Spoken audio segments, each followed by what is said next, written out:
It's a scene of quiet domestic poetry. A single shaft of sunlight pierces the gloom of a quiet room, and in that golden beam, a secret, swirling galaxy is revealed. Countless motes of dust, each a microscopic world unto itself, perform a silent, chaotic ballet, suspended in the air. We've all seen it. We've all watched, perhaps for a fleeting, mesmerized moment, as this miniature universe ebbs and flows on the invisible currents of the air. We dismiss it as a simple sign that it's time to clean, an insignificant nuisance in our otherwise orderly lives. But have you ever truly paused to consider what that dust is? Not just as a speck of dirt, but as a substance? What stories are encoded in those floating particles? From what forgotten corners of our world and even beyond have they traveled to dance in that sunbeam? This is a journey into the world you sweep under the rug, literally and figuratively. We are about to dissect the anatomy of a single speck of dust, and in doing so, we will uncover a startling biography of our own lives. Because the dust in your home is far more than just dirt. It is a complex ecosystem, a historical archive, a chemical cocktail, and a mirror reflecting the hidden truths of our existence. Prepare to look at the most common, overlooked substance in your life in a completely new and perhaps unsettling light. To begin to understand this floating cosmos, we must first perform an autopsy on a single speck. If we were to place it under a powerful microscope, the first and most dominant component we would find is something profoundly intimate and a little unnerving: you. The vast majority of household dust, often over 70%, is composed of exfoliated human skin cells. Day and night, awake or asleep, your body is in a constant state of renewal, shedding millions of dead skin particles into your environment. It's estimated that the average person sloughs off enough skin each year to fill a small jar, a constant, invisible blizzard of our former selves settling on every surface. The dust bunnies under your bed are, in a very real sense, the ghosts of your own skin.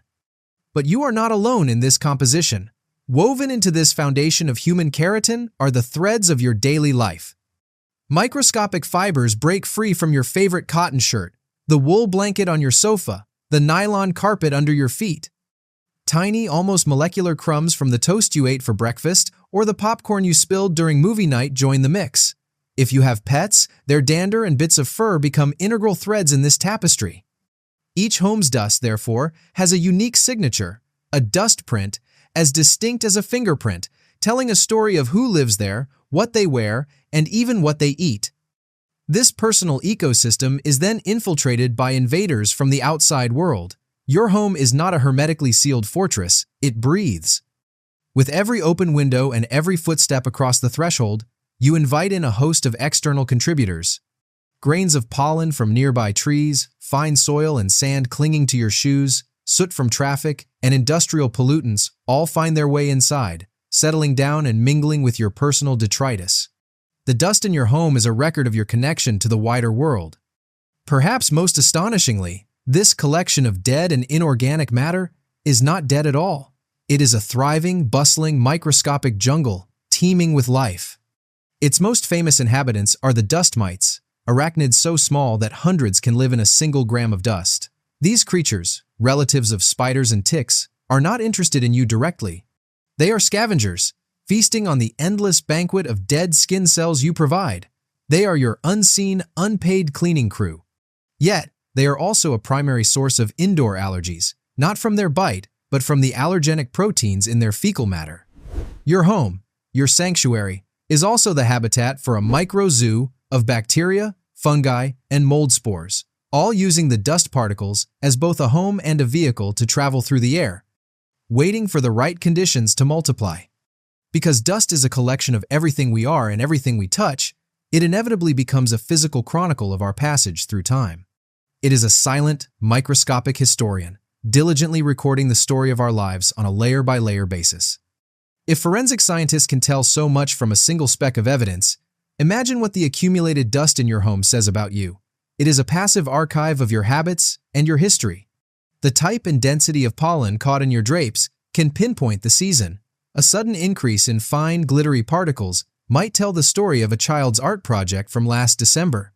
The specific chemical traces found within could reveal a passion for oil painting, a car repair hobby in the garage, or the brand of cleaning products you prefer. Your dust is a testament to your existence, a physical ledger of your days. But the story doesn't stop at your front door. The narrative scope of dust expands from the personal to the planetary. Some of the particles swirling in that sunbeam have undertaken journeys more epic than any human explorer. Every year, hundreds of millions of tons of dust are lifted from the Sahara Desert in Africa and carried by atmospheric currents across the vast expanse of the Atlantic Ocean. This celestial river of sand and minerals eventually falls over South America, providing essential phosphorus and other nutrients that help fertilize the Amazon rainforest. The very breath of the planet's largest desert gives life to its largest lung, and a few stray particles from that incredible voyage almost certainly end up settling in your home. This planetary memory stretches back in time. Dust contains the ghosts of Earth's great cataclysms, microscopic particles of ash from the 1883 eruption of Krakatoa or the 1980 explosion of Mount St. Bay. Helens still circulate in the upper atmosphere, slowly, imperceptibly, making their way back to the ground. Your home, in this sense, is a museum of geological history. The scale, however, grows even grander, stretching from the planetary to the truly cosmic. Every single day, our planet is showered with an estimated 100 tons of material from outer space. Most of it is dust. These are micrometeorites, infinitesimally small remnants of comets that have boiled away near the sun, and asteroids that have collided and shattered in the asteroid belt.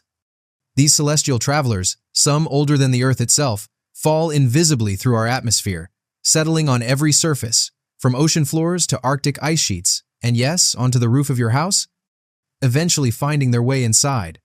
A tiny, unidentifiable fraction of the dust you wipe from the top of a bookshelf may have spent the last 4 billion years journeying through the cold, silent void of space, only to end its odyssey in your living room.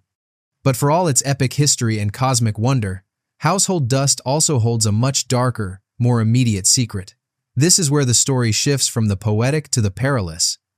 The same physical properties that allow a dust particle to carry Saharan sand or stardust also make it an incredibly effective chemical sponge.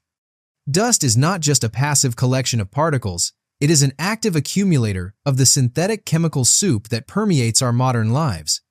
It absorbs and concentrates the invisible toxins present in our homes, transforming from a simple nuisance into a microscopic Trojan horse. Think about the objects that furnish your sanctuary. The foam in your sofa cushions, the plastic housing of your television, the circuitry in your laptop, many are treated with chemical flame retardants to meet safety standards.